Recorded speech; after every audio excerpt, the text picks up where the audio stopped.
because people are moving from the blue states to the red states, Republicans, just by doing nothing, will be able to win a presidential election, even if they lost the entire blue wall. Welcome to The Debrief, where we talk with the Washington Examiner's top journalists about the headlines they're covering and where the story's going next. I'm Sarah Bedford, and I'm here with commentary editor Conn Carroll. Conn, you wrote a piece about this week, but there is a sort of growing focus on a sort of dynamic that's been running in the background of politics for at least all of my lifetime, which is that Democrats don't run cities particularly well and often don't run big states particularly well. Tell us about the sort of renewed focus on that. Sure. So I think with the 2024 elections, you had a number of Democratic commentaries, liberal commentaries, basically admit that, look, the Democrats can't run not just blue cities, but blue states. So you had Fareed Zakaria at the Washington Post, who's clearly a very liberal communist, wrote a note in January that, look, New York State has twice the budget, more than twice the budget of Florida, but slightly less population. And New York citizens are leaving New York for Florida. Why is New York spending twice what Florida is and delivering worse services? They have about the same education numbers, they have worse highways. What is it about the Democratic Party that is not allowing them to govern? And then you have a new book out by Ezra Klein and Derek Thompson, who are both journalists, one at the New York Times, one at the Atlantic. And they have a new book out called Abundance, which notes that California has really become a failed state. They have the high-speed rail to nowhere, which has again run out of money. They can't build housing in San Francisco or Los Angeles, and California has been losing just hundreds of thousands of residents to Texas every year. And so they're asking why this is. And so for Ezra Klein and Derek Thompson, the answer is permitting reform, that these blue states can't build enough housing to meet the needs of people.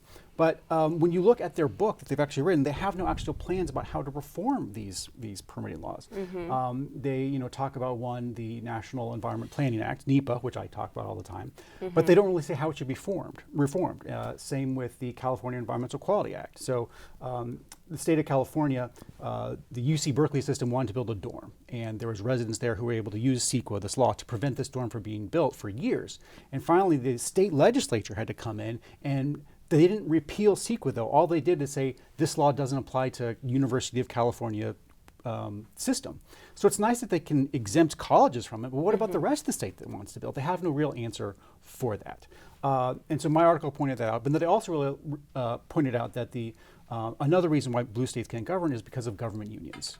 You have pretty much the entire state of California, the state of New York is a stranglehold on what they can do because the unions control the party and they control the funding, and so you can't get fired. And so that's why these states can't provide services efficiently, because they have government unions that are in charge of everything. We're kind of seeing that on the federal level a little bit as well, right? AFL, yeah. CIO, and all of those government unions trying to stop Trump from streamlining the government. But so all of this, the high taxes, the bureaucracy, the poor services, that's leading to, as you mentioned, exodus from some of these blue states. And that's going to have big electoral consequences, right? Huge. So the projections that are looking at right now would show that California and New York are set to lose about 4 each. And then you have other states like Oregon, Michigan, Wisconsin, all losing states as well, or not states, losing electoral votes, losing House seats. And then the ones that are gaining are Texas, Florida, Tennessee, South Carolina, Utah, all red states. So it looks as though the Democrats or the Republicans are going to gain about 8 seats, 8 votes in states that they control, and the Democrats are going to lose 8, which means that when you look ahead to the 2032 election, Democrats could lose all of their blue walls, or win all of their blue wall seats, Pennsylvania, Wisconsin, the entire Wisconsin, Michigan. They could win all of those, but still lose in the Electoral College if all the Republicans would be able to hold on to Georgia. So in other words, because people are moving from the blue states to the red states, Republicans, just by doing nothing, will be able to win a presidential election, even if they lost the entire blue wall.